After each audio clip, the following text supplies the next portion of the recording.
what we will do is obviously go to JobTread. Then we need to go to settings. From settings, go to custom fields and then scroll down to jobs. And from there, we can add a custom field. In this case, I've already created the custom field division split. So let me go ahead and edit here. So you want to have one single option. You want to make sure that it is a pick list type, and then you can name it whatever you want, division split, company split, whatever, and then have a required value.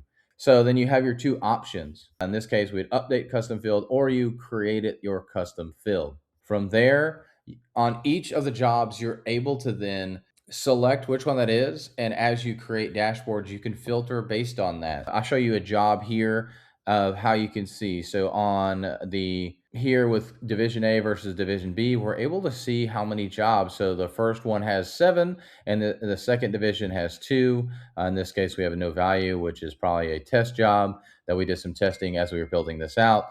But you can see that you're easily able to see the two different companies, what's going on there. So this is the way that you're going to be able to create a split with two companies or two divisions within one JobTread organization.